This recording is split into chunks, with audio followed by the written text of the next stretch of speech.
नमस्कार किसान भाइयों, आज हम एनआरसी 142 के खेत में खड़े हैं।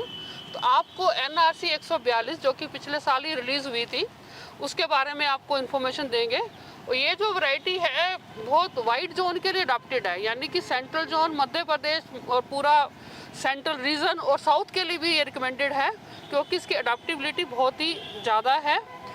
और इस वैरायटी में आप देख सकते हैं कि इसकी जो ग्रोथ है इसको हम बोलते हैं सेमी डिटर्मिनेट, यानी कि फूल आने के बाद भी आपको ऊपर ग्रोथ नज़र आती रहेगी।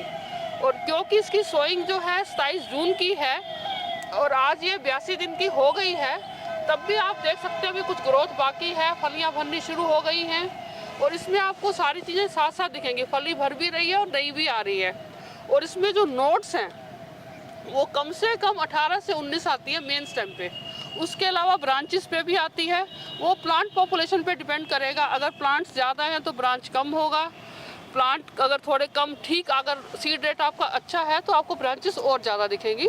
और इसका दाना भी बहुत मोटा है और बीमारियों के लिए सहनशील है और कीड़ा भी कम आता है। और यह फूड ग्रेड वैरायटी है जिसके बारे में डॉक्टर विनीत कुमार अपने को विस्तार में बताएंगे।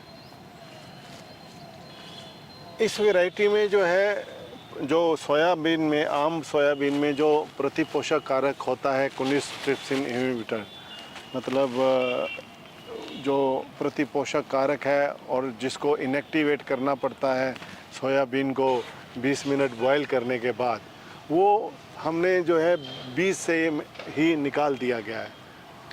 दूसरा, इसमें जो एक गंध कारक आम सोयाबीन में होता है लिपोक्सिनेज 2, वो भी जो है इसमें निकाला हुआ है।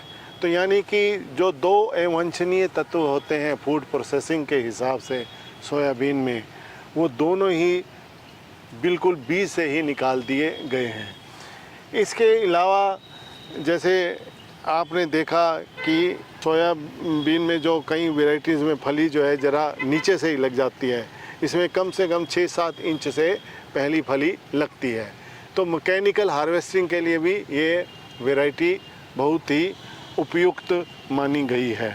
इसका सीड का दाना जो है काफ़ी बड़ा है, बोल्ड बोलेंगे उसको हम लोग। और यदि हम डेटा की बात करें, एक्रिप डेटा की, तो इसमें जो है औसतन उत्पादन की बात करें 2.2 टन जो है प्रति हेक्टेयर एक्रिप रिपोर्ट के हिसाब से लिया गया है। और उत्पादन 3 टन तक आया है। हाँ, उत्पादन क्षमता जो है इसमें 2.8 से 3 टन के आसपास ये आई गई है।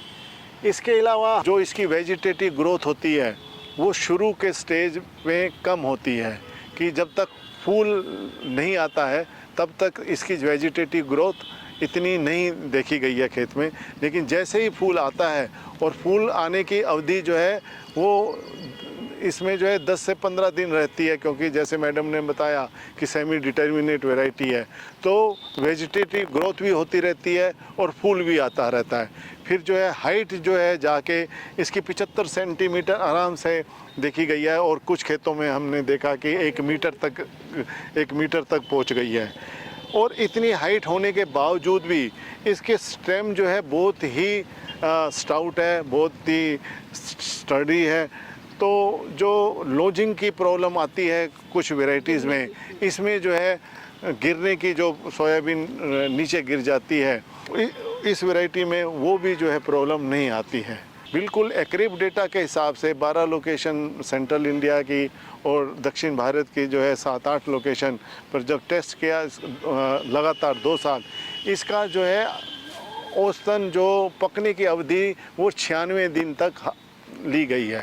आप फंजीसाइड को स्प्रे करते हैं जब कर आने के बाद, पोड इनिशिएट होने के बाद, उससे थोड़ा डिले हो सकता है, लेकिन ये जो है आपको 96 दिन में जो हमारे डेटा के हिसाब से इसकी पकने की अवधि है। धन्यवाद किसानों भाइयों, हम सोचते हैं कि किसान भाई इस वैरायटी को अवश्य लेंगे। नमस्कार भाइयों, नमस्कार।